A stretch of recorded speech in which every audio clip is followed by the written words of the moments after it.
Bhagavati. Hare Krishna devotees wanted to seek the blessing of Radha Madhav, Radha Shamsundar, Vishnu Balaram, Radha Damodar, Jagannath Baladev Subhadra Gaur Nitai, Nrsimhadev Bhagwan, Tulsi Mani, Haridas Thakur, Guru Parampara Srila Prabhupada, and the Guru Maharaj and the assembled devotees.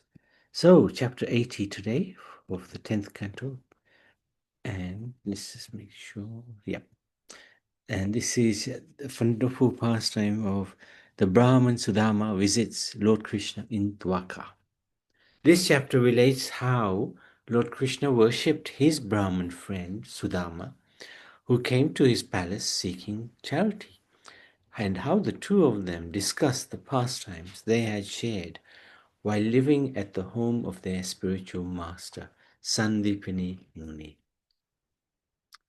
So, King Parikshit said, I wish to hear about other valorous pastime, deeds performed by Supreme Personality of Godhead Mukunda, because actual speech is that which describes the qualities of the Lord. Real hands are those which work for him. A true mind is that which always remembers him. Actual ears are those that listen to sanctifying topics about him. An actual head is one that bows down to the Lord.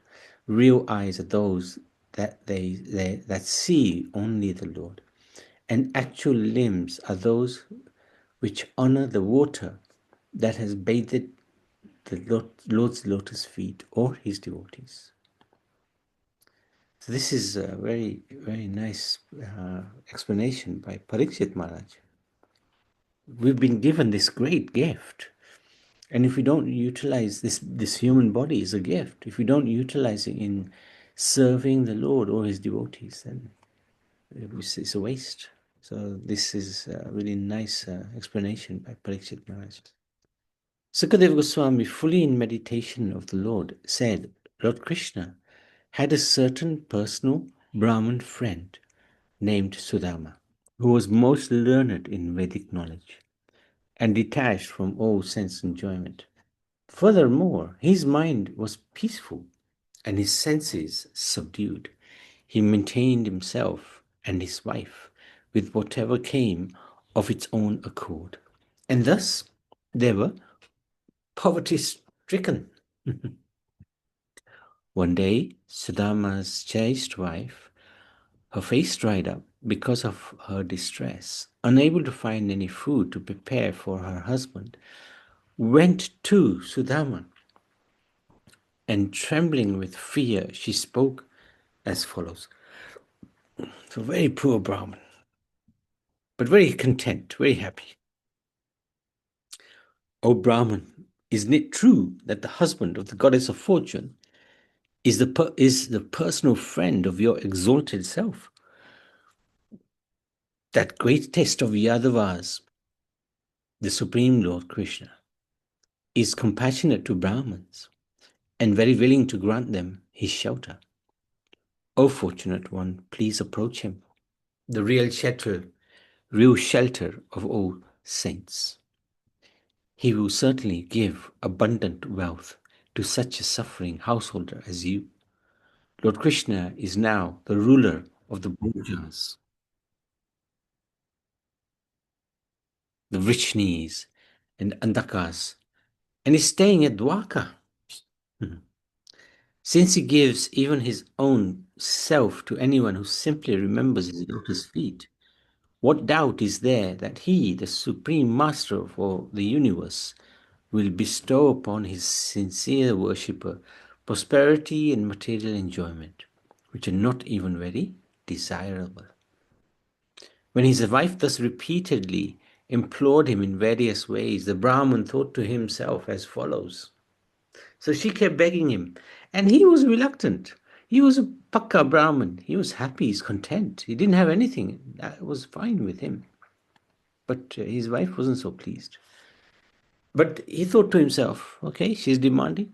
To see Lord Krishna is indeed the greatest achievement in life.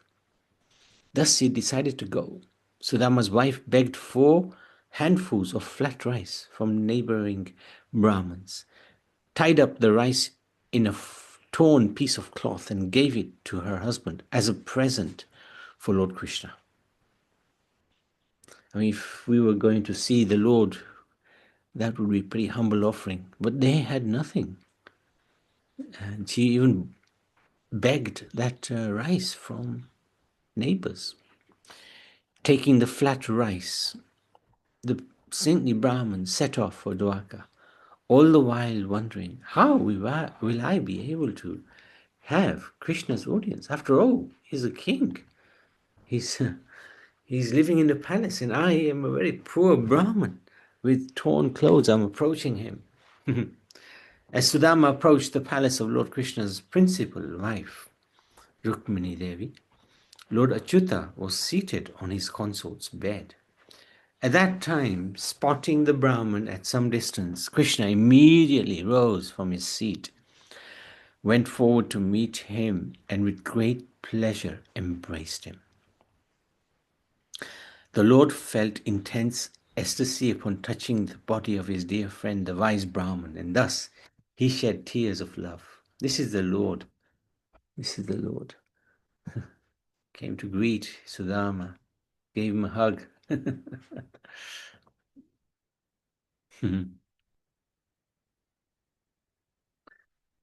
Lord Krishna seated his friend Sudama upon his bed. Then the Lord, who purifies the whole world, personally offered him various tokens of respect and washed his feet. So the Lord was, as we know, he's very humble. He respects the Brahmins. He respects his guests. So he washed his feet. O king, after which he sprinkled the water on his own head. He anointed him with divinely fragrant sandalwood, aguru, and kumkum pastes, and happily worshipped him with aromatic incense and arrays of lamps. Krishna offered him betel nut and a cow. Meanwhile, Rukmini fanned the shabbily dressed Brahman with a yakta or whisk. So even the goddess of fortune was worshipping Sudama. And he was very poorly dressed. He was very poor. All of this astonished the residents of the palace. What's going on? Who is this poor Brahman?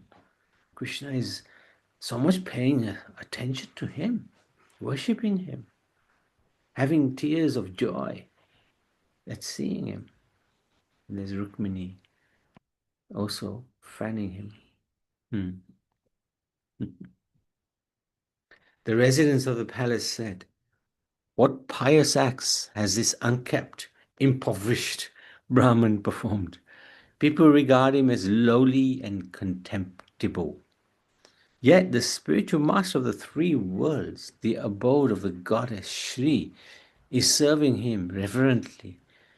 Leaving the goddess of fortune sitting on her bed, the Lord has embraced this Brahman as if he were an older brother." This is so amazing to read and recall.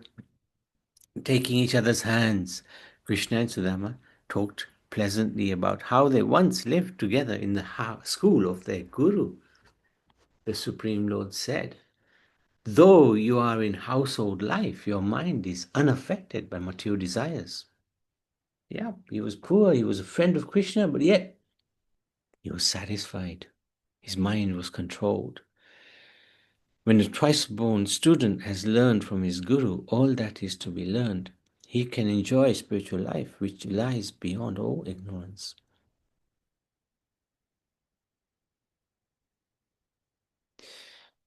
He who gives a person his physical birth is his first spiritual master. That's Mata, Matri Deva Bhava. So that's the first birth. And then the second birth is one who initiates him as a twice-born Brahman and engages him in religious duties is indeed more directly his spiritual master. But the person who bestows transcendental knowledge upon all the spiritual orders of societies, one's ultimate spiritual master. Indeed, he's as good as my own self. I am not satisfied. I am not as satisfied by ritual worship, Brahminic initiation, penances, or self-discipline as I am by faithful service rendered to one's spiritual master. That's a very interesting point here. Lord is making. I'm not as satisfied as ritual worship, Brahminic initiation, penances, or self-discipline as I am by faithful service rendered to one's spiritual master. Do you remember what happened to us while we were living with our spiritual master? Once our guru's wife sent us to fetch firewood, and after we entered the vast forest, an unseasonal storm arose, with fierce winds and rain and harsh thunder. Then the sun set, and we lost our way. We simply held each other's hands, and in great distress wandered aimlessly in the forest. Our Guru Sandipani Muni, understanding our predicament, set out after sunrise to search for us and found us in distress. Gurudev was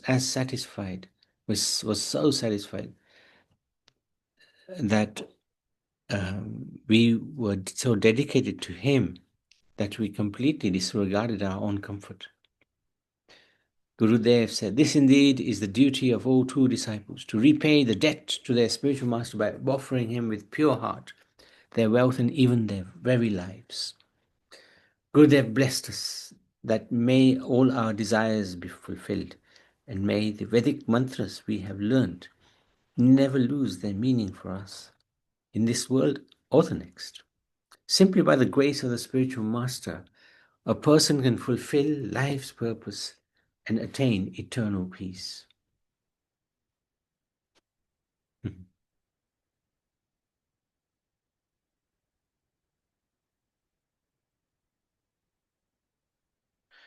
Sudama said, "What could I possibly have failed to achieve, since I am able to personally live with you?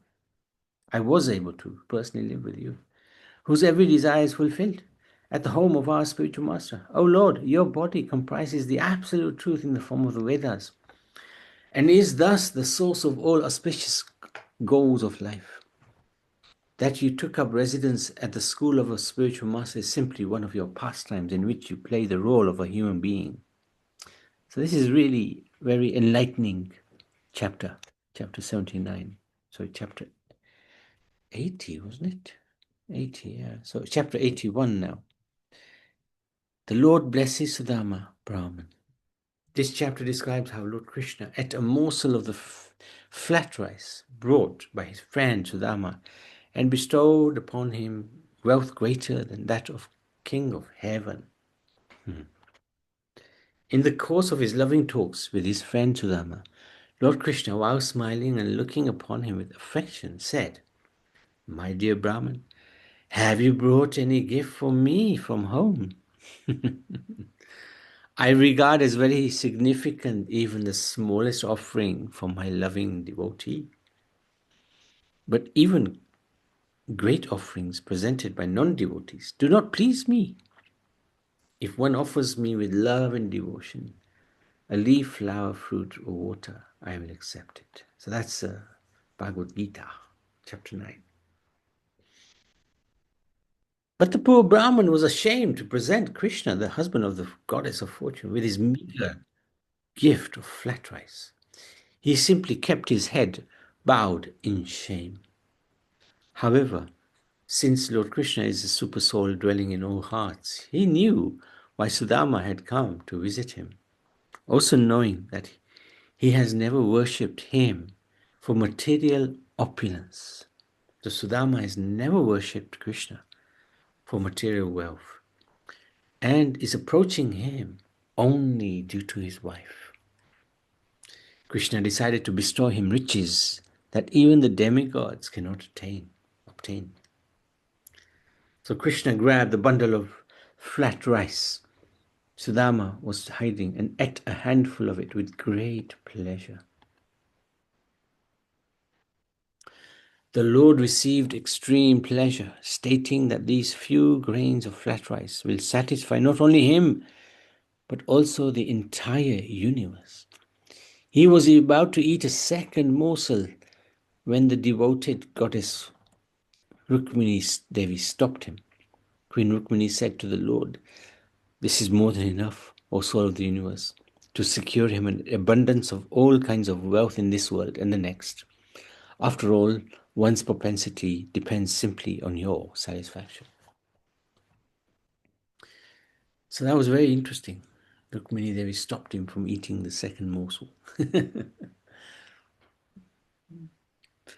The Brahman spent that night in Lord Achyuta's palace after eating and drinking to his full satisfaction. He felt as if he had gone to the spiritual world. The next day, Sudama set off for home while being honored by Lord Krishna. Although he had apparently received no wealth from Lord Krishna, Sudama was too shy to beg for it on his own. He simply returned home, feeling perfectly satisfied to have had the Supreme Lord's audience. Sudama thought, Lord Krishna is known to be devoted to the Brahmins, and now I have personally seen this devotion. So he was feeling ecstasy. He wasn't feeling that, oh, the Lord has neglected me. No, he was feeling, wow, I can see how the Lord worships the Brahmins. He worshipped me. Indeed, he who carries the goddess of fortune on his chest has embraced the poorest beggar. This is great humility. He treated me just like one of his brothers, making me sit on the bed of his beloved consort and worship me as if I was a demigod myself, massaging my feet and rendering other humble services. Devotional service to the lotus feet is the root cause of all perfection. Thinking if this poor wretch suddenly becomes rich, he will forget me in his intoxicating happiness. The compassionate Lord did not grant me even a little wealth. So this is how devotees treat any difficulties in their life. They will just simply accept it as the mercy of the Lord. Sudama is the perfect example. Absorbed in this meditation, Sudama arrived at the place where his home used to be. But the place was now crowded on all sides with towering celestial palaces. Sudama wondered, what is all this? Whose property is it? How has this all come about? As he continued to ponder, a group of beautiful men and women came forward to greet him with singing and music. The Brahman's wife, wonderfully adorned with celestial jewelry, came out of the palace and welcomed him with great love and reverence. Sudama was amazed to see his wife as she looked as effulgent as a demigoddess. Sudama entered his home where there were hundreds of gem-studded pillars, just as in the palace of Lord Mahendra, Indra. Together with his wife, thinking that this extraordinary transformation from always being poor must have been due to the Supreme Lord's mercy on him. The Lord considers even the greatest benedictions to be insignificant while he magnifies even a small service rendered to him by the well-wishing devotee. So this is one of the qualities of the Lord. We do a little seva and he will make it huge. It may be so insignificant, like just offering a glass of water to him, for example. Such an insignificant service, but he would magnify it and make it seem like it's the greatest service. This is the Lord. Thus, with pleasure, the Supreme Lord accepted a single palmful of the flat rice I brought him. To a devotee who lacks spiritual insight, the Supreme Lord will not grant the wonderful opulence of this world, kingly power, material assets. Indeed, the Lord well knows how pride can cause the downfall of the wealthy. So it's the kindness of the Lord. Everything is the kindness of the Lord. From then on, Sudama lived his life amidst lavish wealth. Yet, He maintained his mood of detachment and constantly chanted the glories of Lord Krishna. In a short time, he broke off all bonds of material attachment and attained the kingdom of God. A fantastic example to us. Really fantastic. Any questions? Any comments? So in this world, it's full of attachment, full of things that can make us proud and arrogant, angry, etc. But Sudama lived in this world, even amongst great wealth, with a sense of detachment, which is a very good example for us to follow. So we can stop there. Srimad Bhagavad Purana ki jai, Sudama Vipra ki jai. Hare Krishna. Yes, yes, Prabhupada.